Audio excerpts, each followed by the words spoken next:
नमस्कार, स्वागत है आपका छत्तीसगढ़ अखबार के YouTube चैनल इंडिया आजकल में। मैं हूं रजनी ठाकुर और इस वक्त देश भर में माहौल चुनाव का है। 5 राज्यों में इस साल चुनाव होने हैं। चुनावी तारीखों का ऐलान हो गया है। बहुत जल्द पार्टियां जो घोषणा पत्र हैं वो भी जारी कर देंगी और घोषणा पत्र पर सबकी नज़र होती है, चाहे आम जनता हो या राजनीति से जुड़े हुए लोग हों। सब ये जानना चाहते हैं कि आखिर वादे क्या किए जा रहे हैं। लेकिन इन्हीं वादों के बीच एक शब्द अक्सर सुनने में आ जाता है कि रेवड़ी बांटी जा रही है, या सुप्रीम कोर्ट की भाषा में कहें तो फ्रीबीज को लेकर जो बातें कही जाती हैं उस पर कई तरह की चर्चाएं होती हैं कि क्या वाकई जो सरकारें हैं वो जनता का भला चाहती हैं या सिर्फ वोट बटोरने के लिए ऐसे लुभावने वादे कर दिए जाते हैं। तो इसी पर आज हम चर्चा करेंगे। हमारे साथ छत्तीसगढ़ अखबार के संपादक और बेहद वरिष्ठ पत्रकार सुनील कुमार जी मौजूद हैं। सर, स्वागत है आपका। और इसी विषय पे चर्चा है। तो सर, ये मोहब्बत में किए वादे पूरे नहीं होते हैं, सियासत के वादों पे कितना यकीन किया जाए, और ये कहानी क्या है? आखिर कब ये लुभावने वादों की जो शुरुआत है वो आप देखते हैं?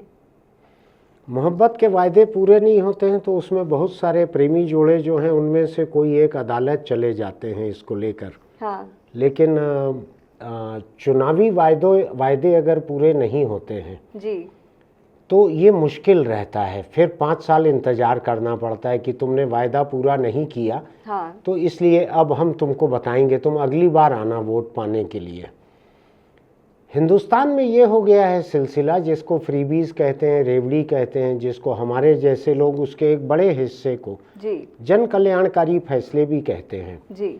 मैं उसको पूरी तरह से फ्रीबीज नहीं गिनता, मैं रेवड़ी तो बिल्कुल ही नहीं कहता है। जनता का पैसा है, जनता के गरीब तबके तक अगर पहुंच रहा है वो, हाँ। चाहे वो रियायती राशन हो, जिसकी वजह से 15 साल रमन सिंह बने रहे। जी। मेरा मानना है कि रमन सिंह जो बार बार जीत कर आते थे, 15 साल जो मुख्यमंत्री बने रहे, जी। सबसे बड़ा योगदान उसमें रियायती चावल का था। जी। जिसके कारण चाउर वाले बाबा, चाहे उनकी विज्ञापन एजेंसी ने नाम रखा हो, हाँ। चाहे उनके जनसंपर्क विभाग ने रखा हो, लेकिन रमन सिंह को इस पर्टिकुलर फ्रीबीज से, इस पर्टिकुलर रेवड़ी से, तोहफे से, जी। जन कल्याणकारी फैसले से जो फ़ायदा हुआ वो ऐतिहासिक है। 15 साल की उनकी सरकार में एक भी काम और ऐसा नहीं था जिससे पूरे प्रदेश में उनको एक जैसा फ़ायदा मिलता, और वो बार बार जीत कर आते। जी। 3 चुनाव जीत कर आए, बड़ा मुश्किल था। यानी आप अगर मध्य प्रदेश और छत्तीसगढ़ का इतिहास पहले का निकाल के देखें, जी। कोई पार्टी 3 चुनाव ऐसे नहीं जीतती थी।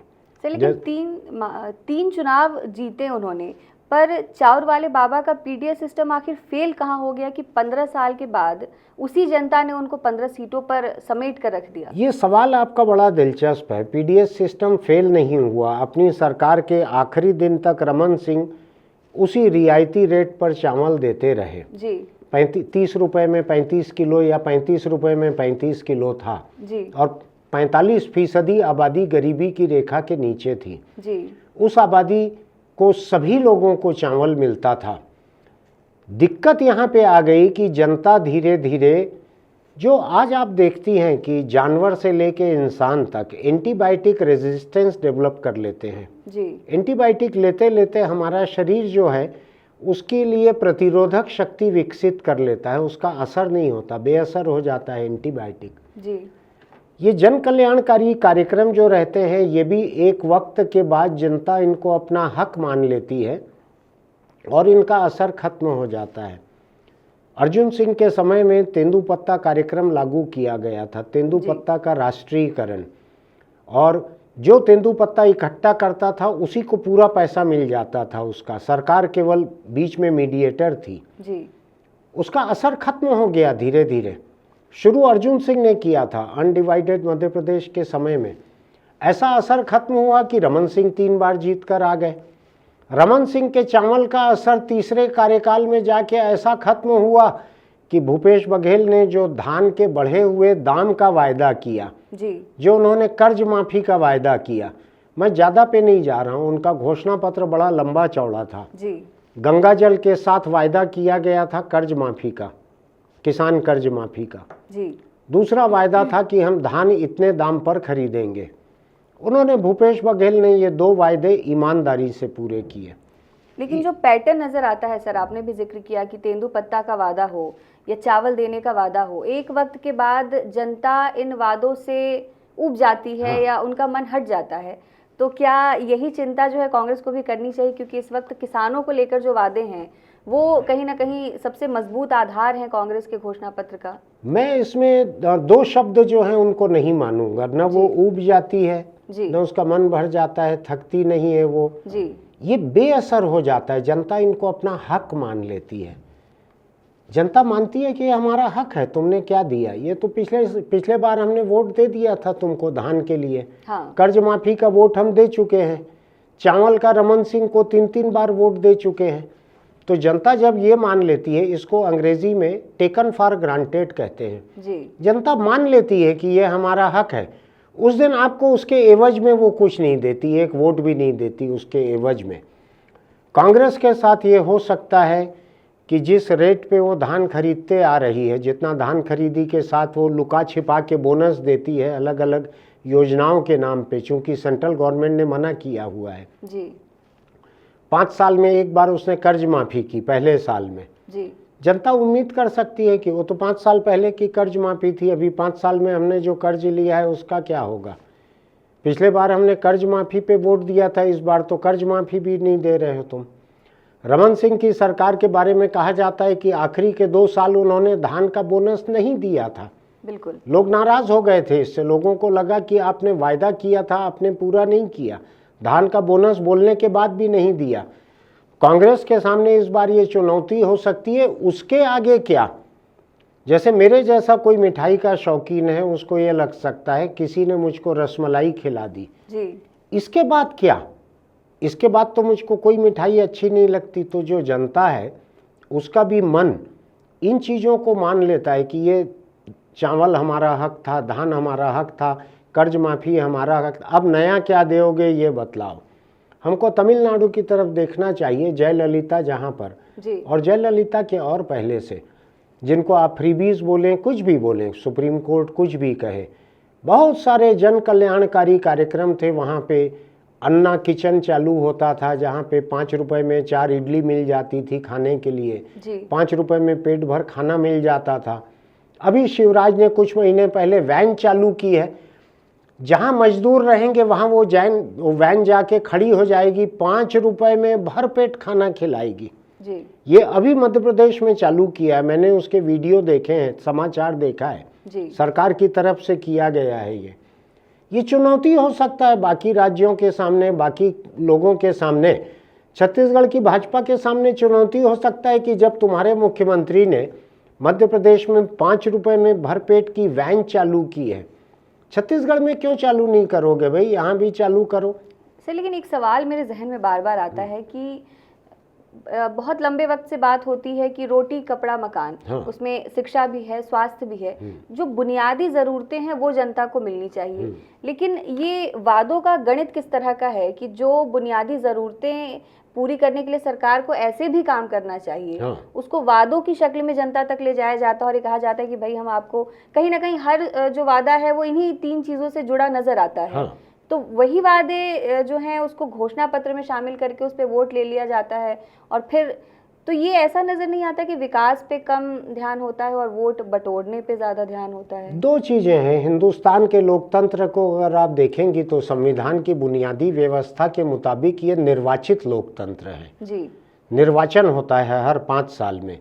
अभी देश में एक नेशन एक इलेक्शन नहीं हुआ है, तो छत्तीसगढ़ में अभी के 6 महीने बाद लोकसभा का चुनाव होगा, उसके 6 महीने के बाद म्युनिसिपल और पंचायत का चुनाव होगा। अलग अलग चुनाव देश भर में चलते ही रहते हैं 12 मासी। ऐसे में सरकारों को, जनता को जो दे रही है सरकार, जनता के लिए जो कर रही है, उसको तोहफे की तरह रैप करना पड़ता है, तोहफे की तरह बांधना पड़ता है उसको। आपके घर से आपको निकलते हुए अगर कोई टिफ़िन बना के देते हैं, मुझको तो मिलता है ऐसा प्रेस लाने के लिए टिफ़िन जी।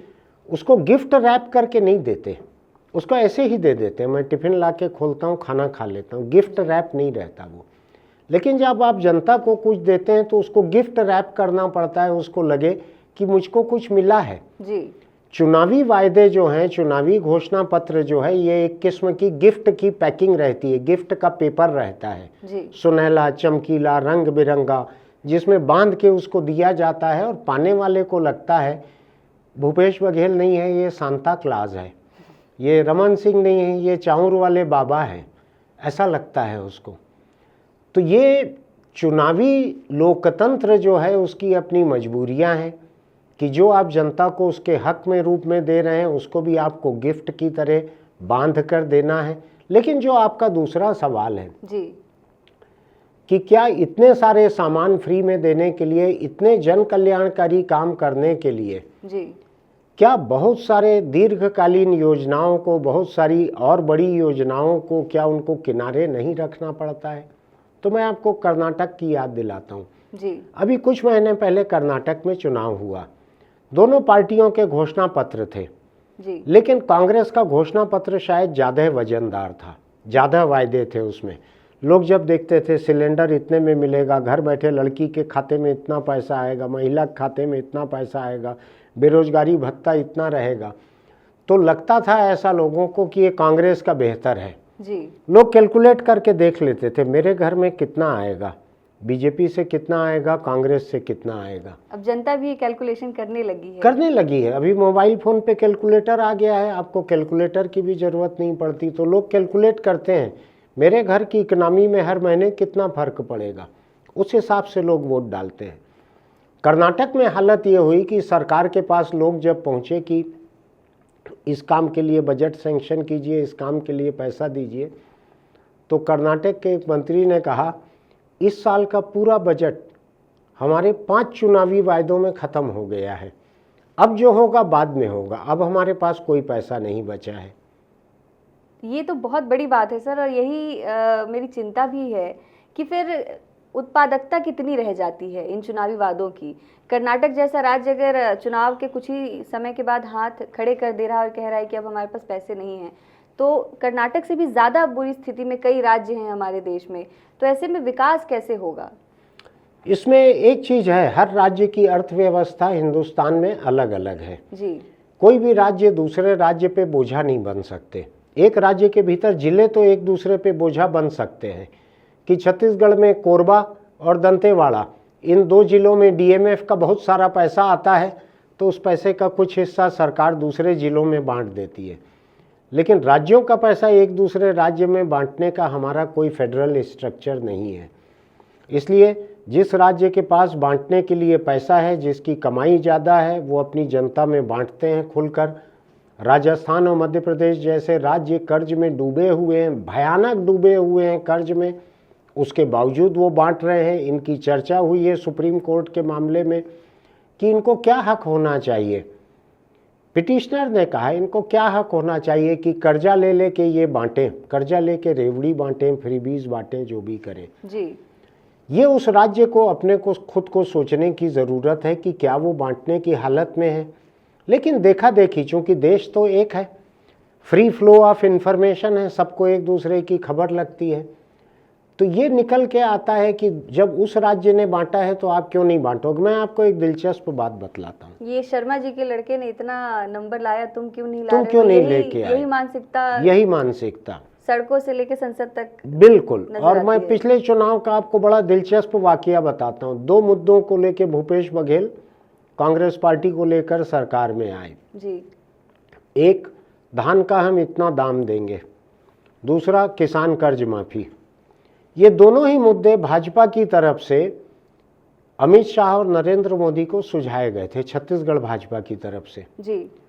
उन्होंने कहा कि हमको केवल छत्तीसगढ़ नहीं चलाना है, हमको केवल छत्तीसगढ़ नहीं जीतना है, जी। हमको पूरा देश चलाना है। हमको देश के बहुत सारे प्रदेश में हमारी सरकारें हैं, शायद उस समय दर्जन भर से ज़्यादा प्रदेशों में बीजेपी की सरकार थी, अब कुछ कम है। जी। तो उन्होंने कहा कि हम ऐसी कोई घोषणा नहीं कर सकते जिसको हम बाकी प्रदेशों में लागू नहीं कर सकेंगे। आपको हारना है, आप चुनाव हार जाओ। यहाँ के नेताओं ने कहा था मोदी और शाह से कि कांग्रेस के घोषणा पत्र के मुकाबले हम अभी से चुनाव हार जा रहे हैं। उन्होंने कहा हार जाओ, और हालत यही हुई कि बीजेपी 15 साल की सरकार के बाद लोगों को 15 साल 35 रुपये में 35 किलो चावल देने के बाद वो 15 सीटों पे आ गई, क्योंकि लोगों को ये तो मालूम था नई सरकार जो भी आएगी चावल तो उसी रियायती रेट पे देगी, ये कुछ और दे रही है एक्स्ट्रा। अगला सांता क्लॉज कुछ 2 पैकेट देगा, फिर अगला सांता क्लॉज 3 पैकेट देगा। ये लोगों की सोच हो गई है अभी। सर क्या लोगों को ये भी लगता है, मतलब क्या जनता वाकई इतनी भोली है या जनता इतनी चालाक हो चुकी है कि समझ गई है कि पार्टी कोई भी आए, नेता कोई भी आए, काम तो करना नहीं है, कम से कम कुछ वादे ही ढंग के हो जाएं और उनमें से अगर कुछ पूरे हो जाएं तो उनका भला हो जाए, इस सोच के साथ जनता इन वादों को देखती है? मुझको लगता है जनता ये उम्मीद भी करती है कि आप काम करो, ये उम्मीद भी करती है कि मुझको मुफ्त में दो। जैसे मैं देखता हूँ कि कुछ एक बड़े ताकतवर विधायक, मैं मिसाल के तौर पर नाम लेना चाहूँगा, बृजमोहन अग्रवाल रायपुर के बीजेपी विधायक जी, 6-7 बार के विधायक हैं, वो लगातार 15 साल मंत्री रहे जी, उनके दरवाजे जो जाते हैं कोई खाली हाथ नहीं आते जी, उनके सरकारी बंगला जो है, जो अभी भी विधायक रहते हुए भी उनके पास है, मंत्री के समय वाला, भूपेश बघेल से उनकी दोस्ती है इसलिए, उसके बाहर अभी भी 25-50 साधु रोज सवेरे बैठे रहते हैं। रोज सवेरे बृजमोहन जब पहुंचते हैं निजी घर से सरकारी बंगले में जी, तो उन लोगों को सबको कुछ पैसा देते हैं।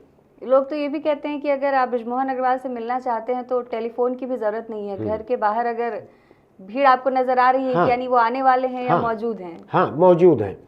दूसरा, लोग उनके पास जाते हैं तरह तरह की मदद के लिए जी, और वो करते हैं सबकी मदद। कहाँ से करते हैं मुझको नहीं मालूम, शायद पुट्टपर्थी के साईं बाबा से उन्होंने सीखा हो कि हवा में ऐसा हाथ डाला और निकाल के 20,000 दे दिया, जाओ इलाज करा लो जी, या हवा में ऐसा हाथ हिलाया और उन्होंने किसी को मोबाइल दे दिया, लो तुम्हारा मोबाइल घूम गया है, ये लो नया मोबाइल। कुछ है उनके पास करिश्मा, मैं नहीं जानता। साईं बाबा के अलावा मैंने अकेले उन्हीं को देखा है इतने करिश्मे करते हुए। लेकिन मैं आपको दूसरी बात बतलाता हूँ कि जनता की उम्मीदें अपने नेता से इस हद तक नाजायज भी हो जाती हैं जी, कि जनता को ये परवाह नहीं रहती कि उसका नेता कहाँ से लाके उसको पैसा दे रहा है, जी, उसकी मदद कहाँ से कर रहा है, ये पैसा आ कहाँ से रहा है। दिग्विजय सिंह मध्य प्रदेश के मुख्यमंत्री थे, अविभाजित मध्य प्रदेश के। कहा जाता था कि उनके बंगले पे एक अफसर तैनात है जो पूरे प्रदेश से आने वाले सारे मेजर ऑपरेशन का इंतजाम करता था।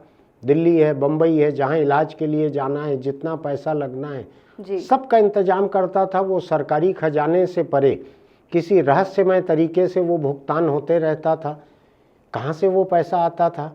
लोकतंत्र में जनता जानना नहीं चाहती। मेरा काम होना चाहिए, मुझको सस्ता चावल मिलना चाहिए, मुझको बिजली पे डिस्काउंट मिलना चाहिए, मुझको विधायक से मदद मिलनी चाहिए, ये सारी हसरतें उसकी रहती है। अब ऐसे में जब हम देखें जी, कि ये चुनावी घोषणा पत्र आने वाला है तो मैं जरा सी ठोस बात भी कर लूँ इस चुनाव को लेकर। तो कांग्रेस के घोषणा पत्र की एक सबसे ठोस बात जो रहने वाली है जी, जिसकी घोषणा हो चुकी है कि सरकार आते ही जाति जनगणना करवाई जाएगी। यहाँ पर जी, पूरे देश में आज माहौल ये है बिहार की जाति जनगणना के बाद से कि ओबीसी तबके के लोगों को लग रहा है कि उनकी आबादी को अभी तक दबा के रखा गया था। जो एसटी एससी तबका है इसको तो आज़ादी के बाद से लगातार आरक्षण मिलते आ रहा है, ओबीसी को आरक्षण नहीं मिला लोकसभा विधानसभा यहाँ पर। जी, इनको उम्मीद है कि अगर उनकी आबादी ठीक से गिन ली जाएगी तो सत्ता पे उनका दावा पहले के मुकाबले बढ़ जाएगा। तो राहुल गांधी ने, सोनिया गांधी ने पूरे देश में जाति जनगणना की घोषणा की है। तो मेरा ये मानना है कि छत्तीसगढ़ कांग्रेस के घोषणा पत्र की और शायद मध्य प्रदेश, राजस्थान, तेलंगाना सभी जगह सरकार आते ही जाति जनगणना करवाई जाएगी। ये एक बड़ा वायदा रहेगा जिसमें छत्तीसगढ़ में भूपेश बघेल के आंकड़ों के मुताबिक 43.5% ओबीसी है। जी, ये एक बड़ा वायदा रहेगा। ओबीसी जो है उसके लिए बहुत मायने रखता है। ये फ्रीबीज नहीं है। ये फ्रीबीज हो सकता है इसके बाद शुरू हो, इनके जब जनगणना हो जाए उसके बाद शुरू हो, लेकिन आज ये जनगणना जो है प्रदेश की तकरीबन आधी आबादी के लिए सबसे बड़ा राजनीतिक मुद्दा रहने वाला है। धान के दाम कम तो होने वाले नहीं है, धान के दाम तो भूपेश की गवर्नमेंट अगर बनेगी तो वो और बढ़ाएंगे। जी, इनके एक मंत्री रविंद्र चौबे ने इशारे में कह दिया कि अगले 5 साल पूरे होते होते हो सकता है छत्तीसगढ़ में 3600 रुपये धान का दाम हो जाए, जो बहुत बड़ा होता है, आज के मुकाबले शायद 1000 रुपये ज़्यादा होगा, लेकिन उन्होंने कह दिया है इस बात को, कार्यकाल के खत्म होने तक कहा है, लेकिन कहा है।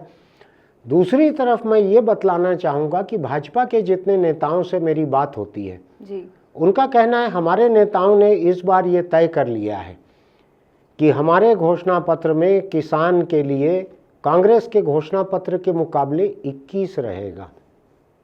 ये व्यापारियों की जुबान है कि वो 20 है तो मैं 21 हूँ, ऐसा जी। तो भाजपा कहती है कि हमारा घोषणा पत्र कांग्रेस से 21 रहेगा।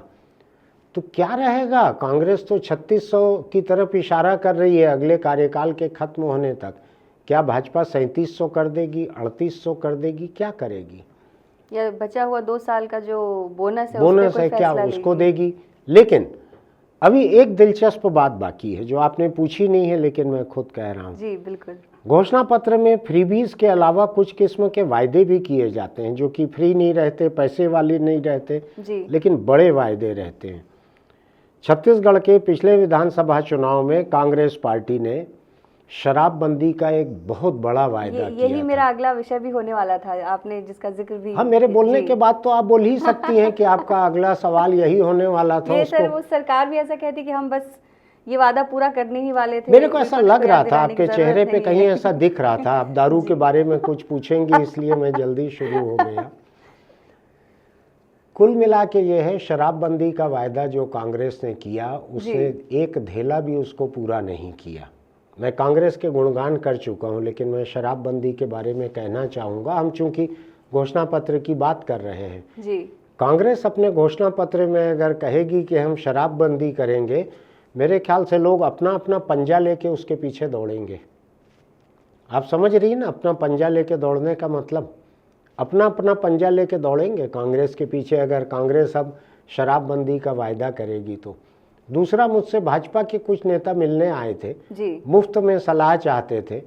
मैं मुफ्त में बहुत ज़्यादा सलाह देना नहीं चाहता, लेकिन मैंने एक सलाह उनको दी थी कि आप खुद तय कीजिए ये सही है कि नहीं। अगर आप शराबबंदी करेंगे, अगर आप ठोस घोषणा करेंगे कि पहला फैसला शराबबंदी का होगा, तो महिलाओं के वोट आपको अनुपातहीन मिल सकते हैं, क्योंकि महिला छत्तीसगढ़ में चाहे महिलाओं का एक हिस्सा शराब पीता हो, लेकिन महिलाएं जो हैं शराब से प्रताड़ित रहती हैं, पूरा परिवार प्रताड़ित रहता है, जिसका सबसे बड़ा बोझ महिला पे पड़ता है। जी, मुझको लगता है कि भाजपा अगर सच में ही कांग्रेस को शिकस्त देना चाहती है घोषणा पत्र में, आगे तो वोटर रहता है, शराबबंदी एक बड़ा कारगर मुद्दा हो सकता है। गुजरात में अनंत काल से शराबबंदी चले आ रही है, गांधी का प्रदेश है इसलिए। तमिलनाडु, बिहार जैसे राज्य एक एक बार शराबबंदी करके सत्ता पे आ चुकी है पार्टी वहाँ पे। जी, छत्तीसगढ़ में ये असरदार कारगर मुद्दा हो सकता है जिसमें भूपेश बघेल की विश्वसनीयता शून्य है। लेकिन विश्वसनीयता बनेगी कैसे? क्या जनता वाकई मानती है? जब कांग्रेस 15 साल तक विपक्ष में रहने के बाद ये वादा करती है कि हम शराबबंदी करेंगे और सत्ता में आने के बाद कहती है कि अब हम इस पे अध्ययन करेंगे। हाँ, इस कार्यकाल में तो हम अध्ययन ही करेंगे। हाँ, अगले कार्यकाल में हो सकता है कि इस पर हम कुछ जबकि मन उसके बनाएं। पहले के 15 साल जो हैं कांग्रेस के पास में जी, ऐसे मुद्दों पे अध्ययन, उपन्यास का अध्ययन, फिल्म का अध्ययन, इसके लिए पर्याप्त समय था। जी, अध्ययन ही अध्ययन का समय था 15 साल। जनता ने कहा कि स्कूल कॉलेज में जितना नहीं पढ़े उसको अभी पढ़ लो जी, और पढ़ाई कर लो। बिल्कुल, तो कायदे से तो कांग्रेस की पीएचडी हो जानी चाहिए थी अध्ययन में हर मुद्दे पे बिल्कुल। इन 15 साल में। आखिर राजनीति में तो थी, आखिर भाजपा के सामने तो थी, तो उसको तो अध्ययन कर करके पीएचडी कर लेना था। जी, लेकिन उसने अपने सबसे बुजुर्ग आदमी, जिसको मंत्री नहीं बना पाई थी, सत्यनारायण शर्मा की अध्यक्षता में एक ऐसी कमेटी बनाई जी, जिसको कोई फैसला आखिरी तक करना नहीं था। तो मुझको लगता है शराबबंदी का वायदा पूरा न करना, कोई नीयत न दिखाना, शराब को बढ़ावा देना, शराब की बिक्री बढ़ाना, शराब को लेकर राज्य में जुर्म की जितनी कहानियां चल रही हैं उस पर मैं क्या कहूँ, गला ज़्यादा अच्छा नहीं है मेरा आज। लेकिन वो कांग्रेस को इस बार भारी पड़ने वाला है वो वायदा। महिलाओं के बीच कांग्रेस की विश्वसनीयता कम से कम उस एक वायदे को लेकर कम रहने वाली है। भाजपा चाहे तो उस वायदे को भुना सकती है। ये इन दोनों के बीच में मुझको घोषणा पत्र का एक मुद्दा दिख रहा है। सर, आपने ये जो बात कही ये तो कैमरे के जरिए एक सलाह भी मानी जा सकती है भाजपा कांग्रेस के लिए। घोषणा पत्र को लेकर आपने कोई सलाह दी है क्या, या आपकी कोई राय रही है? मेरा ऐसा मानना है, मैं इसमें सुप्रीम कोर्ट की दखल की ज़्यादा मैं गुंजाइश नहीं देखता। लोकतंत्र में निर्वाचित सरकार को अपनी प्राथमिकताएं तय करने का हक रहता है। लेकिन मेरा ये मानना है कि किसी राज्य की जो अर्थव्यवस्था है, जो हालत है उसकी, उस हालत में एक हिस्सा जी विकास कार्य के लिए, इंफ्रास्ट्रक्चर के, इनके लिए सुरक्षित रहना चाहिए। जी केवल एक हिस्सा, छोटा हिस्सा ही जन कल्याणकारी कामों के लिए रखना चाहिए, जिनमें सत्तारूढ़ पार्टी अपने किए हुए घोषणा के मुताबिक, वायदे के मुताबिक लोगों तक डायरेक्ट बेनिफिट पहुंचाना जो कहते हैं, जो लोगों तक सीधा फायदा पहुंचता है। जी किसी तक चावल पहुंचता है, किसी को बेरोजगारी भत्ता मिलता है, महिला के खाते में पैसा जाता है, किसान के खाते में पैसा जाता है, बिजली ग्राहक के खाते में रियायत जाती है, बिल में छूट मिलती है। इसकी एक सीमा रहनी चाहिए, बजट का एक अनुपात रहना चाहिए। जिस तरह से जो स्थापना व्यय कहा जाता है, इस्टेब्लिशमेंट एक्सपेंडिचर, सरकार का अपने अमले पर खर्च, जी ये कुछ राज्यों में 80% पार कर जाता है, 85% पार कर जाता है। यानी उनके पास विकास कार्यों के लिए 15% पैसा ही बचता है। ऐसे भी बंगाल जैसे राज्य हैं, मुझको ठीक के ताज़ा आंकड़े नहीं मालूम है, लेकिन ऐसी हालत लंबे समय तक रही। तनख्वाह देने को पैसा नहीं रहता है कुछ राज्यों के साथ। मेरा ऐसा मानना है, हमारे फेडरल स्ट्रक्चर में एक सहमति बननी चाहिए कि कोई भी राज्य अपने बजट का कितना हिस्सा किस चीज़ पे खर्च करे। जी मेरा मानना है आधे से ज़्यादा खर्च स्थापना व्यय पे नहीं होना चाहिए। किसी भी राज्य को अपने अमले को छोटा रखना चाहिए, अंधाधुंध खर्च अपने ऊपर नहीं करना चाहिए, तभी जनता के लिए पैसा बचता है। किसी भी राज्य को अपने घोषणा पत्र में ऐसे वायदे नहीं करने चाहिए जिससे एक एक पाई खर्च हो जाए, ऐसा नहीं करना चाहिए। कर्नाटक से सबक लेना चाहिए। कर्नाटक बहुत ही संपन्न राज्य है, उबर जाएगा इस नौबत से वो। लेकिन बहुत सारे राज्य, मध्य प्रदेश, राजस्थान, पंजाब, जो कि कर्ज में डूबे हुए हैं अंधाधुंध, जी वो और डूब जाएंगे, दिवाला निकल जाएगा इनका। एक और चीज़ मैं यहाँ याद दिलाना चाहता हूँ, कांग्रेस ने पूरे देश में ये घोषणा की है कि सरकारी कर्मचारियों के लिए ओल्ड पेंशन स्कीम लागू की जाएगी। जी भाजपा इसके खिलाफ है, मोदी सरकार इसके खिलाफ है। खुद कांग्रेस के प्रधानमंत्री मनमोहन सिंह इसके खिलाफ थे। योजना आयोग के उपाध्यक्ष जो मनमोहन सिंह के सलाहकार थे, मोंतेक सिंह अहलूवालिया, इनके खिलाफ थे। मोंतेक सिंह अहलूवालिया ने कहा था कि ओल्ड पेंशन स्कीम पूरे देश का दिवाला निकाल देगी, 15-20 साल में ही दिवाला निकाल के रख देगी, ऐसा उन्होंने कहा था। लेकिन कांग्रेस ने अपने तमाम राज्यों में ओल्ड पेंशन स्कीम लागू करने की घोषणा की है। कर्मचारी खुश हैं क्योंकि उनको रिटायरमेंट के बाद ज़्यादा पैसा मिलेगा। लेकिन ये पैसा मिलेगा कहाँ से, इसका अभी कोई ठिकाना नहीं है। घोषणाओं के बारे में लोगों को कोई ऑडिट भी नहीं करवाना पड़ता कि आप ये पैसा लाएंगे कहाँ से। बिल्कुल। क्या चुनाव आयोग, क्या जन संगठन, क्या सुप्रीम कोर्ट कोई ऐसा मैकेनिज्म तैयार कर सकते हैं कि पार्टियों को ये बतलाना पड़े कि इन वायदों पे कितनी लागत आएगी, कितना खर्च आएगा, ये कहाँ से आएगा? मैं आपको एक छोटी सी मिसाल देता हूँ। हम फ्रीबीज, रेवड़ी की बात कर रहे हैं जी।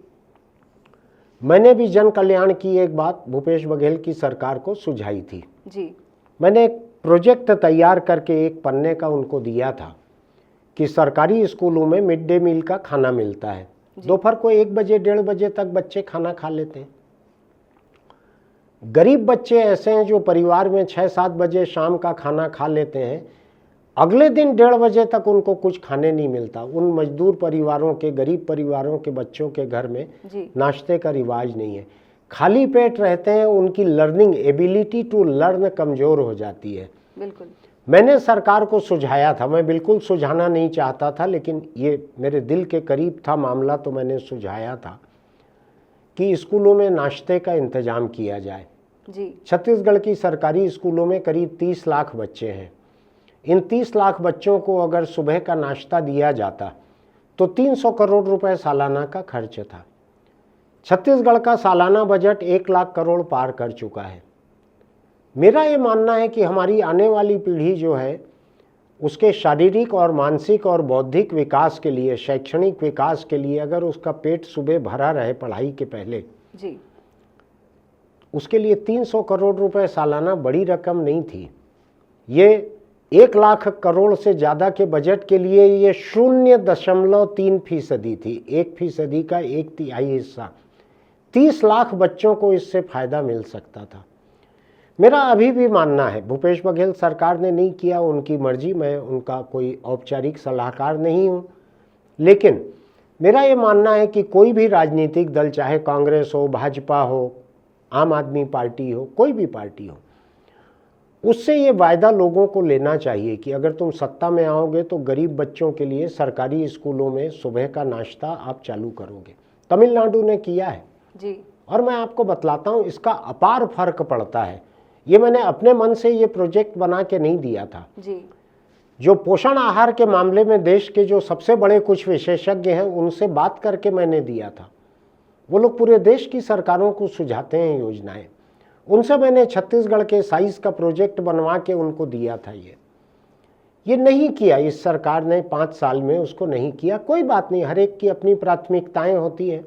लेकिन ये प्राथमिकताएं तय कैसे होंगी सर? अगर बच्चों की पढ़ाई से जुड़ा हुआ, उनके स्वास्थ्य से जुड़ा हुआ कोई विषय है जिसमें बहुत ज़्यादा खर्च भी नहीं है, लेकिन सरकार उसको लेके बहुत गंभीर नहीं नजर आई। तो ऐसा अक्सर देखने को मिलता है कि जब वादे किए जाते हैं तो दिखाया ये जाता है कि भाई सरकार को जनता की बहुत चिंता है, लेकिन ये एक वर्ग की चिंता तक सिमट के क्यों रह जाती है? और ये वर्ग वही वर्ग क्यों होता है जिससे बड़ा वोट बैंक मिलने के आसार होते हैं? तो ये संवेदनाएं जो हैं ये इस तरह से राजनीति में नजर आती हैं कि तमाम वादे, तमाम जो घोषणाएं हैं वो सिर्फ वोट से जुड़ी हुई ही हो। अब बच्चे भी वोट नहीं दे सकते हैं, हालांकि ये कारण नहीं होगा, लेकिन इस तरह से बहुत सी योजनाओं को दरकिनार कर दिया जाता है। आप एक चीज को भूल रही हैं कि हर बच्चे के पास एक जोड़ी माँ बाप है या परिवार में उससे ज्यादा लोग हैं। हो सकता है बड़े बड़े भाई बहन जो हैं वो वोटर बन गए हों 18 साल के। जी, मेरा मानना यह है कि सुबह का नाश्ता स्कूलों में एक बड़ी योजना हो सकती है। आप कल्पना कीजिए 30 लाख बच्चे अगर फायदा पाएंगे, जी, 60 लाख माँ बाप उनके होते हैं, ठीक है, माँ बाप मिलाकर 60 लाख होते हैं उनके करीब करीब। घर में और भी वोटर होते हैं जी, कुल 2 करोड़ तो वोटर हैं। अगर उन 2 करोड़ वोटर में से गरीब वोटर जो हैं वो इतने अगर हो जाते हैं जिनको इस 300 करोड़ की योजना से फ़ायदा मिलता है, मैं कहता हूँ भाजपा इसका क्रेडिट ले जाए, चाहे भाजपा इस मुद्दे पे जीत जाए, मुझको उससे कोई फर्क नहीं पड़ता। जी, मैं चाहता हूँ कि छत्तीसगढ़ के 30 लाख गरीब बच्चों के लिए सुबह का नाश्ता स्कूल में शुरू होना चाहिए, चाहे जो पार्टी इसको करे, जी, चाहे कांग्रेस पार्टी ही आज ये वायदा कर दे। ये एक छटाक का वायदा है 1 लाख करोड़ के बजट में। जितना बड़ा ये सरकार का फ्रीबीज, तोहफा, रेवड़ी, जन कल्याण का जितना बड़ा बजट है उसमें छोटा सा है ये। तो इतना कर दे कम से कम 30 लाख बच्चों के भले के लिए। तो मेरा ये कहना है कि जन संगठन, मीडिया के लोग जी, जब तक कुछ बातों को इस तरह से सामने नहीं रखेंगे, यही एक बात मैं नहीं कह रहा हूँ, ये मेरे दिल के करीब है, मैं इसको रख रहा हूँ। जी, और लोग हैं, बहुत सारे लोग हैं, बड़े बड़े पत्रकार हैं यहाँ पे, वो अपनी राय सामने रख सकते हैं कि सरकार को क्या घोषणाएं करनी चाहिए, सरकार को क्या योजना बनानी चाहिए।